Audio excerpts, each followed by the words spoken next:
राधाकृष्णका भक्तहरू सबै अनि राधाकृष्णको नाम जप गर्नको लागि आउनुभयो। यो सबभन्दा ठुलो प्रेरणादायक कुरा र सबभन्दा जीवनको सबभन्दा उत्कृष्ट क्षण पनि भयो। अब त्यो ठाउँ हामीले उपलब्ध गराउन पायौँ, यो सबभन्दा ठुलो खुसीको कुरा छ। यसमा महाराजजी माताजी आएर अनि जीवनका अमूल्य कथाहरू तथा बानीहरू के सुधार्न पर्ने हो हामीलाई सचेत पनि गराइराख्नु भएको छ।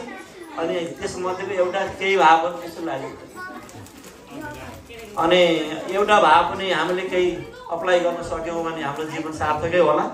अब उद्देश्य पनि त्यही हो कि यो भरि भनौँ न 50 जनाहरूलाई चाहिने एउटाले यसो इन्सपायर भयो, अलिकति युनाइट यहाँ भएर गर्नुपर्दो रहेछ भन्यो भने जो त अलिक पर्सेन्ट यता पनि आयो, अलिकति यता पनि आउने भयो पर्सेन्ट। चाहना त्यही हो। अनि तपाईँ सबै आउनुभयो, खुसी लाग्यो। अनि अब नयाँ नयाँ भक्तहरू आउनु भएको छ, सबैको नाम लिनलाई अब टाइम लाग्दा सबैलाई हतार पनि छ। हाम्रो सुरु चाहिँ धेरै राम्रो नाच्नु भयो, फेरि पर्सनली व्यक्तिगत नाम नलिउँ, अब धेरैजना आउनुहुन्छ यहाँ। अनि हाम्रो दाइ यहाँ अब बोलिसक्नु छैन, हाम्रो नेबर नाच्नु भएन। अनि अब शङ्करजी त्यस्तै। अब नेक्स्ट टाइम चाहिँ अब साउन आउँदैछ, भगवान्ले कृपा के हुन्छ थाहा छैन। अनि एउटा मैले रिक्वेस्ट तपाईँलाई के गर्छु भने आउनु भएको छ सबै, तर कहिलेकाहीँ च्याट्टै नबोलाइकन आउने पनि ग्रुप बोल्नुहोस् कि, च्याट्टै नबोलाइकन अतिथि कहिले फोन पनि नजाओस् होइन, ऊ पनि नहो यो फलाना छ अरे जानु पर्यो। त्यो बेला मेरो सबभन्दा ठुलो दिन हुनेछ।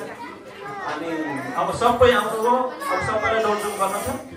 धेरै धेरै धन्यवाद सबैलाई। अनि प्रसाद तयारी छ, प्रसाद खाएर लिएर मात्रै जाने, नखाइकन जान पाइने लेख्नाथी सुन्नुभयो, दौड्नु पाइने त्यहाँबाट है। ल सबैलाई धेरै धेरै धन्यवाद, आशीर्वाद सबैलाई लेनदेन आशीर्वाद गरौँ। महाराजजी माताजीलाई धेरै धेरै धन्यवाद। अनि यहाँ छोटेनी पनि हुनुहुन्छ, नाच्नु भएको छैन। अनि फेरि पनि यस्तै कार्यक्रम आयोजना गर्न पाइयोस् र 1-2 घन्टा अलिकति लम्ब्याएर गर्न पाइयोस् र मन खुलाएर नाच्न पाइयोस् कि कसैलाई नहेरेर।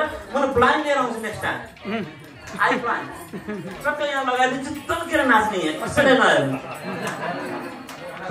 त्यो चाहिँ ल्याइदिन्छु मैले। ल धेरै धेरै धन्यवाद। प्रसाद चाहिँ नलिकन एउटा पनि नजानु होला, मेरो रिक्वेस्ट। हरे कृष्ण।